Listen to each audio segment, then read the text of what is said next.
Residents of Konta, who are of multiple ethnic background, woke up this morning to the shocking news of the alleged slaughter of one of their own.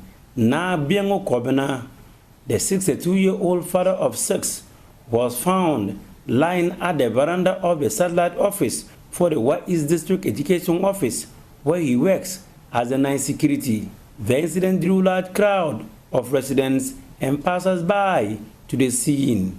They stood quiet, many with grim and bearded tears, while they kept vigil over the dozens of police detectives searching the body of the deceased and the crime scene. Walking few yards away from the scene of the crime is the fourth son of the alleged native of Keleu, Nabian Ezekiel Kojo. He is yet to come to terms with what transpired. He recounted his last meeting and words with his extrovert father. Yesterday, Sunday was a Father's Day. They asked me about that and say, what celebration can we celebrate? So once he said that, I said, oh, what do you want? He asked me, he want one drink. So I bought a drink for him. I think that's the drink that I bought to him, and that's all. So it means that those were your last moment with your father? Of course. Okay, now he's been stabbed to death. What do you want to be done? Only God.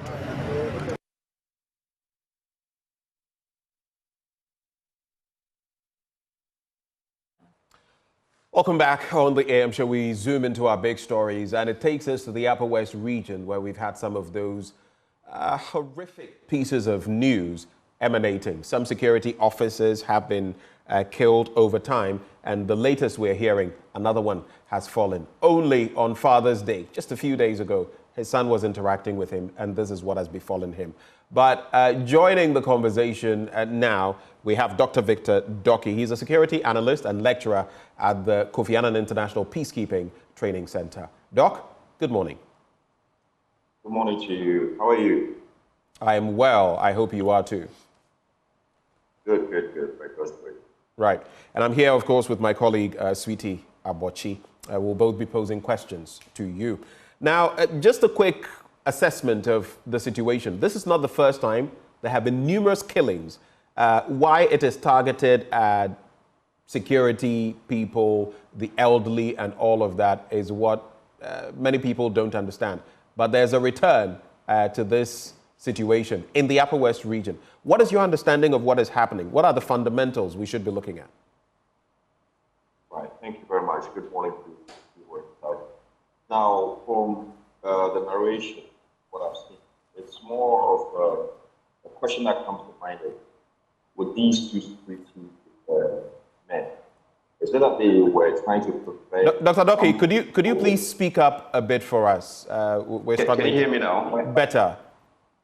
Yes. So what comes to mind, first of all, is the question being asked, what exactly is the reason why these two security officers, private security officers, would be targeted? Is it the issue about they preventing some people from having access to where they have been designated to protect, or what exactly is the problem? Now, this brings to the wider question as to why this sort of killings are happening at this critical moment. So then, we need to look at how we can foster a sense of community coherence. Right now, what I mean is, how can we put together some sort of community watchdog that would also facilitate and enhance security, not only on these private security personnel, but when you have a collective security sense, then now you can tackle these miscreants or criminals who want to engage in this petty criminal activities and endangering the lives of these innocent people. So holistically, I think the Ghana Police Service should come in and then map up some sort of strategy and then involve the communities in engaging. They can revive their community policing mechanisms if they need to, and enhance the education and sensitization for the people in the area to know that collectively, security is a collective agenda. It's not only left to a private citizen or a group of people or security watchmen. Right. Dr. Doki, just hold for me. I'll come back to you on a number of issues. But we also have Rashid Pelpuo, Honorable Rashid Pelpuo of the Northern Caucus joining the conversation. Mr. Pelpuo, a very good morning to you. Hello, good morning. I know the morning is technically not that good because of what we are discussing, but from where you sit as a member of the Northern Caucus and these happenings, not the first time, not the second, not the third, not the fourth, not the fifth, what do you make of these developments vis-a-vis security in the area and the work of the Ghana Police Service? Well, I think that there is a problem we need to solve, which might not necessarily be emanating from within. I have a very strong suspicion that some characters have moved into this place, people who don't share the same religion and faith with us, who believe that by killing a human being and taking part of his body, the fellow can be rich or can have some kind of power. And so they have gotten themselves engaged in this, not necessarily because they are doing so as a terrorist organization, but because they believe in something that we don't understand, and that so the thorough investigation by the police should take into consideration the thinking of people, what they make of religion, what they make of the belief in themselves, and all that. It's a very terrible situation, and it's a hurting situation. Many of us cannot live in peace with a situation where you know a fellow human being is being killed, his tongue is taken, his eyes are taken off, or his genitals are taken off. And you don't understand, because these are not people who have existing quarrels with people. This is not a situation where conflict has arisen because somebody has done something, or some people have done something which results in a retaliatory attack and all that. So I believe that we have to enlarge the investigation. We have to make it more qualitative. The police have to set up more thoroughly.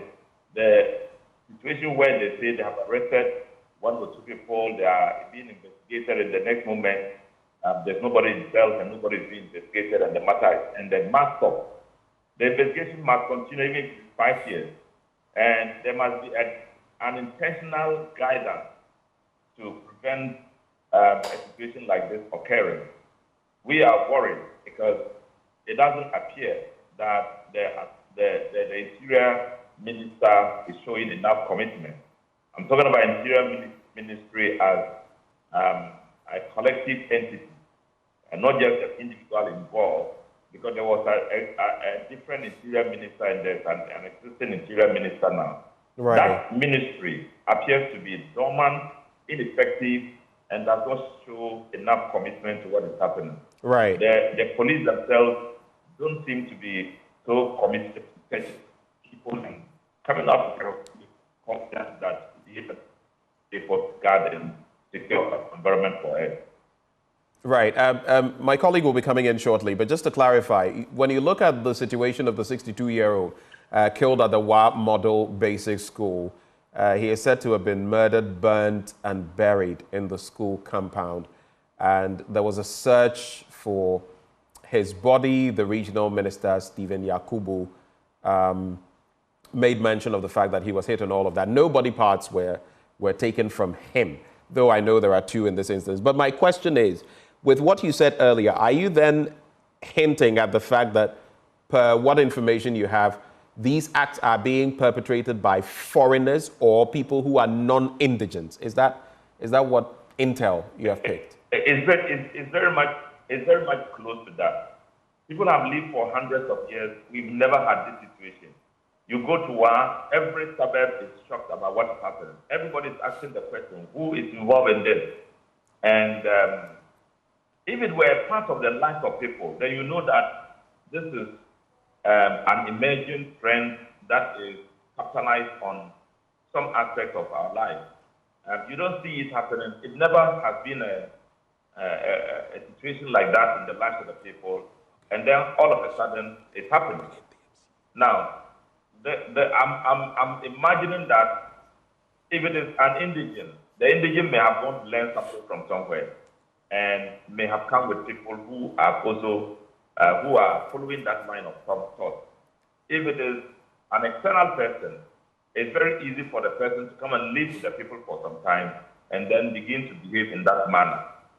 Anybody else can be a suspect in this matter, including the indigents.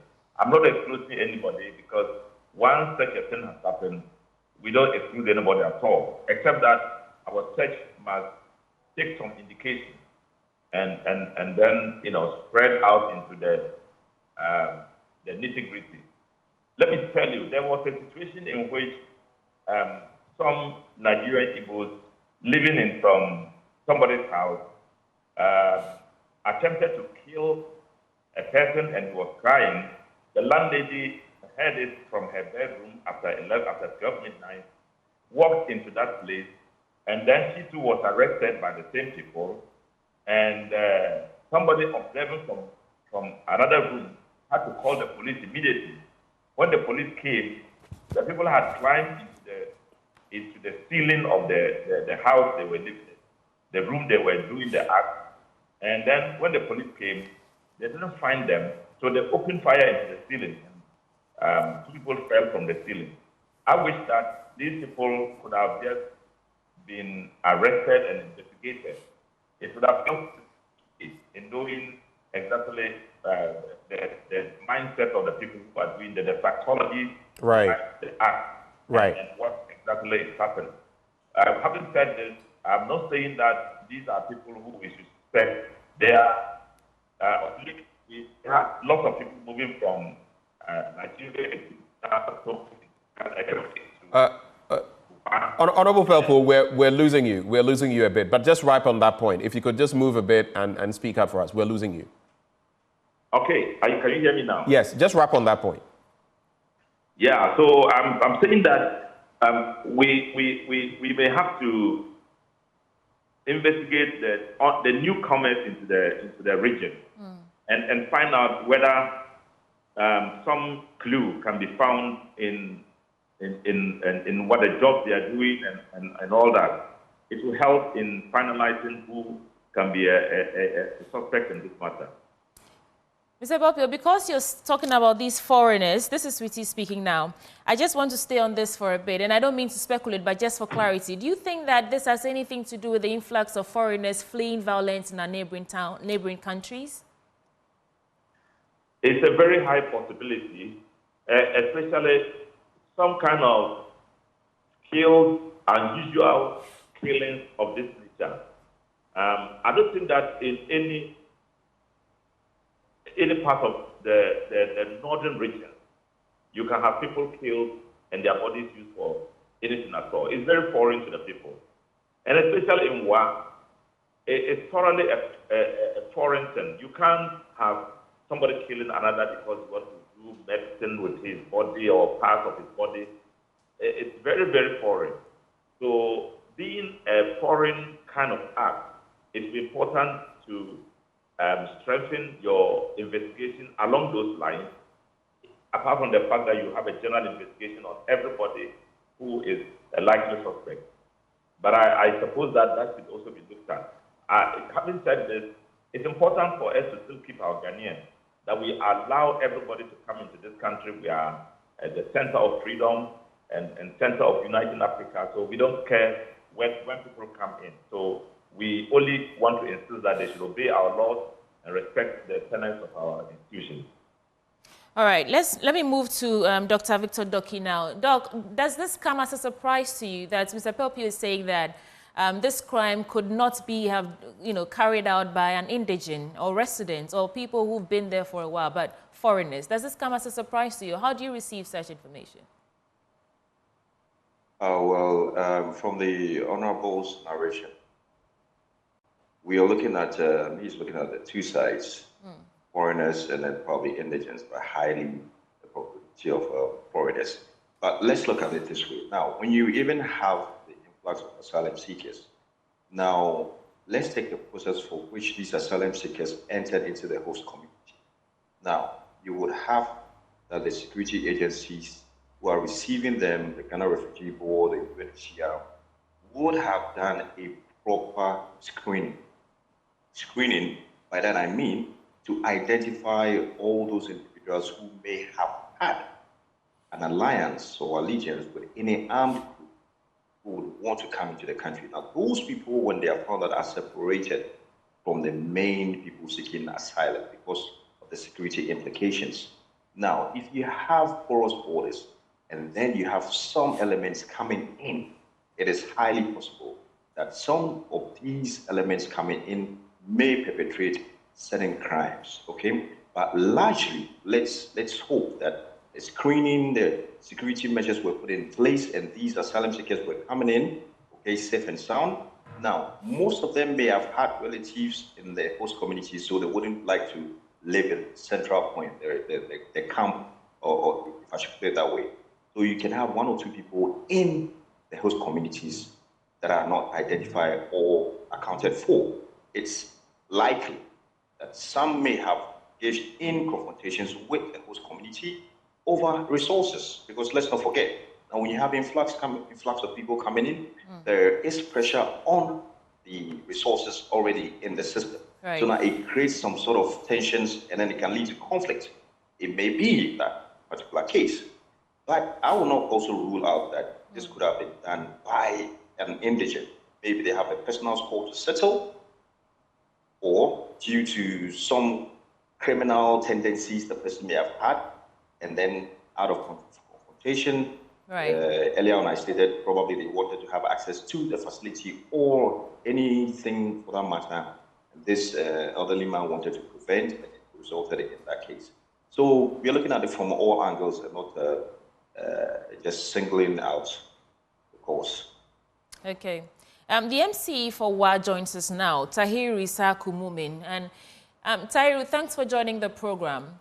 This morning, first of all, how's the atmosphere in the districts this morning, and have any suspects been apprehended yet? Good morning. Let me say that what happened a day ago was nothing good to write home about. And they were all saddened about it. The traditional authority within the municipality about what. But what I show you morning at the municipality. Mr. Momin, your connection is not that good. If you could just move a bit and speak up for us. So let's try this again. Hello, Mr. Momin. Yes. Your connection was a bit patchy. I think it's better now. Please go ahead. Yes. So what I'm saying is that the municipality is very peaceful this morning. There are no signs of violence or attacks on any. And the street approach was operating struggle. Mr. Momin, you're talking about struggle. We're also struggling to hear you. But if you can, if you get my question, you say the place is peaceful and all of that. But just a few days ago, this community was thrown into a state of fear, panic, and this is not the first time something like this is happening. So when you say the place is peaceful and all of that, is it a reflection of how the people are feeling currently? And you might want to tell us about the MUSEC, for example, the Municipal Security Council, and what you've done so far in respect of these killings. I said the place is peaceful on the back of what happened the last time. You know, this is the second time that an incident of this nature occurred in the municipality. And the first time it occurred 2 years ago, some group of people were accused. And then the youth and another group of people massed up to attack that group of people as perpetrators of that crime.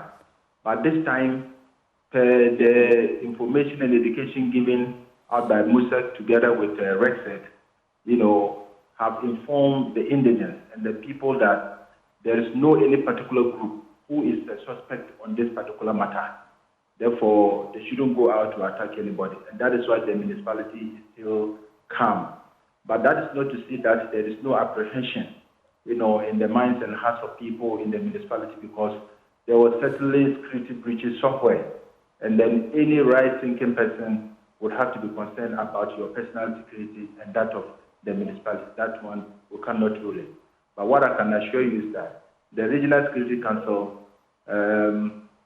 together with the Municipal Security Council, are taking some steps to make sure that the perpetrators are brought to book.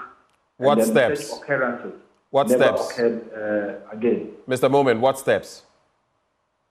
Well, this is a security matter, and for what I have been told by the regional minister and the regional police command, the ID is sending a team to come once again to assist us to unravel the mystery behind it. Let me tell you that this particular matter, I don't identify a particular group as a suspect. I heard people talking about foreigners, but for me, I don't want to believe that one. So I have to say that no one should be ruled out of this matter as a suspect. Everyone, including the indigents, should be a target for us to unravel the matter. Because when we begin to mention foreigners, more or less, we restrict the frontiers of investigation, taking off the indigents. And right now, as we speak, I cannot rule out the fact that people within the municipality and the region are also collaborators of Mr. Moment, I don't think anyone mentioning foreigners is saying so categorically. My guests, one a security analyst, the other one a member of parliament, as a member of the Northern Caucus, they are merely saying that it could be that with terrorist activity and everything in the sub-region, some people could infiltrate for whatever nefarious reasons. Or it also could be ritualists, people who do this, take parts and all of that, though we know that at least in one instance, no body parts were taken. So it's a mixture. I would just ask you this. You say some security assistance has come. Police officers, how many are we looking at? And how is the police collaborating with the people in the community to ensure their safety? Because the police at some point may move away. And then it is usually in such instances that these things happen. So what exactly can you say on that?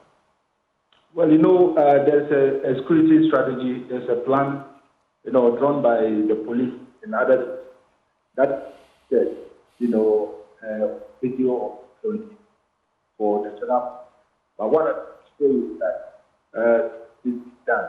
And the numbers that are not loose. I mean, the numbers from us, that is close track. But then we have insurance. That is technical. That's We're losing you a bit. You say you have what? Just move a bit for me. I'm sorry about this. But you say you have something. I said I can assure you that what the police is doing or the plan that they put in place is effective enough to assist. However, I cannot tell you exactly what it is because some of the information is not meant for public consumption. Because, as I said, one is effective. So any little information that goes out is more likely to affect the security strategy of the police and other security agencies. So that is why I'm not able to tell you exactly what police and other security agencies are doing now. What I'm assuring you is that something will be done because I just have a simple add-on to sometimes when we have these conversations, I have my own learnings in security and all of that. Sometimes we hide behind the cloak of, oh, it's a security matter, I can't expose this and that. We're not asking you to talk about core security details, where people will move, when they will move, and all of that. But some of the details to actually, people resident in your municipality are watching us this morning, and they want some confidence so that they can be at peace. If this were to happen in my community, I would sleep uneasily. So those are some of the questions we sometimes ask. But every time it is, and I can't talk too much about, which adds very little to the conversation. Yes, I'm not in any way trying to run away from the question. But what I can tell you, we have already mapped out a strategy, and the whole municipality is zoned now into smaller units, and officers, and including indigents of certain caliber, people that we trust, are working with the police and the other security agencies in the municipality. And the military has also come to join. So everybody in the security setup knows that something is being done.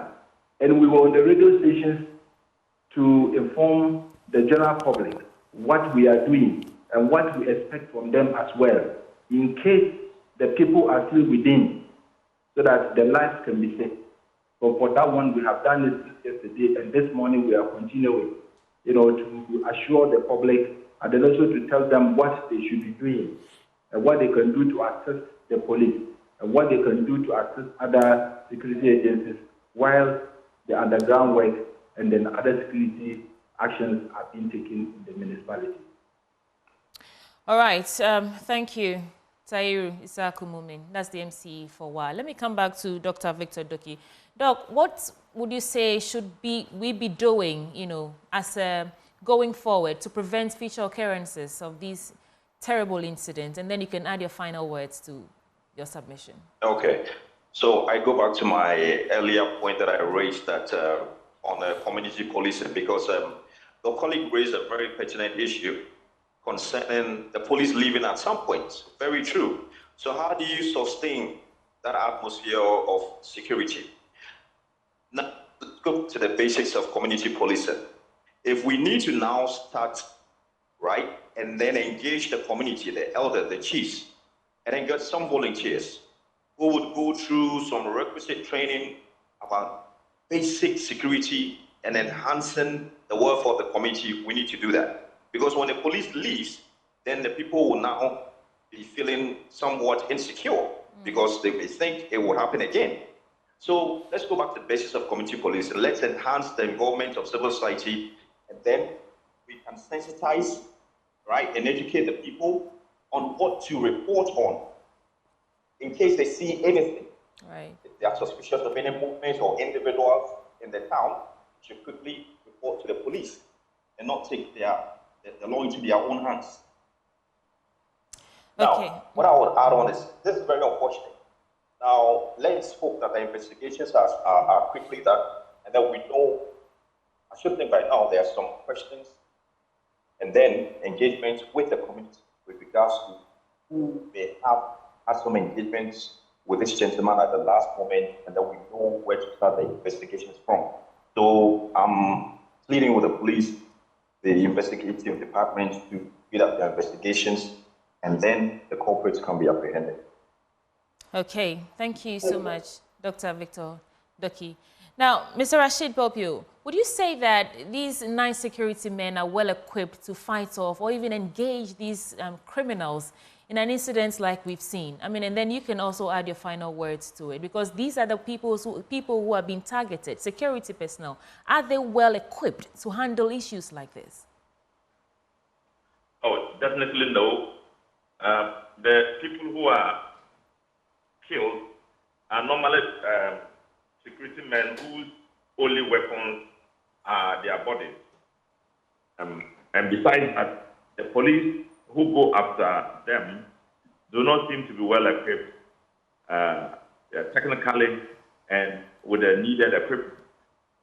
What we see in foreign countries from movies and from reports coming out into the scenes shows that we are not equipped enough. Our police is not equipped enough to be able to investigate and be able to track down these murderers. And that's a big problem. So I will advocate that we have specially trained people sent to work to investigate this and to point out leads into how these people can be arrested. For the kind of police we are doing now, it doesn't look like we are prepared for thorough investigations into issues like this, which is internal and which is very, very sophisticated. We don't have that sophistication at all. All right. Thank you, Mr. Rashid Popio, who's the leader of the Northern Caucus in Parliament. Benjamin. Well, it's been quite a conversation, and it's rather disheartening. But let's get more from Rafiq Salam, our Upper West regional correspondent. He's been our man on the ground. Rafiq, what else can you report? The MCE, Mr. Tahir Momin, is saying that some calm has been restored. But you've been engaging members of the community. What have they been telling you? What can you share with us? I will tell you that there's uneasy calm in while following the incident yesterday. the people are really not happy about the way things are panning out. References have also been made to a couple of years ago when this incident came into the scene, and they are wondering whether that issue has crawled back into the Wala community. What the people are also saying is, yes, they have seen lots of policemen and also the security agencies are trying to do investigation into the issue, but where will it end? A couple of years ago, the people were promised by the security agencies, led by the National Security Minister himself, Ken Dapa, telling the whole world that they have finished with their investigations, and also they will even name and shame the people who were involved in this act. But up to now, we haven't heard the Interior Minister again talking about, the National Security Minister talking about it again. So the people think that, yes, this one is a knee-jerk reaction from the security agencies, and then they want them to up the ante and also tell the community where the information, where they have gone to, who are the perpetrators of this heinous crime. But one other issue that the people are also looking at is that you asked a question to Rashid Belko regarding whether the people are really equipped to defend themselves or to man some of these places. If you watch the people, the kind of people that have been suspected murdered, the age group is above 50 years of age. These are people who are not even strong enough. The man who was killed around Konta is about 62 years of age. He has nothing to protect himself. And according to the criminal investigation, it shows that a big stone, was thrown to his head, and also later he was slaughtered. So that's one area that the security agencies, that people would like them to look into. Because the other issue has to deal with these private security men. Where do they stay? A case, again, is a satellite office of the East Office at Konta. The security man slept on the veranda. This security man doesn't have a place to sleep in. They only sleep at verandas. And so because of that, they are vulnerable. So these are areas that the people want them to look at. And I spoke with the minister yesterday, and he said that these are issues that they are going to look into, and even they are going to even hold meetings with proprietors of various schools in the one municipality to see the way forward. Rafiq, we're grateful for the input, and we'll keep tabs on the issue through you, of course. We're grateful that you took the time to join us. That's our Upper West Regional Correspondent, Rafiq Salam. Quite the conversation, makes for very, very disheartening review this morning, but something that hopefully the perpetrators will be apprehended. But coming up...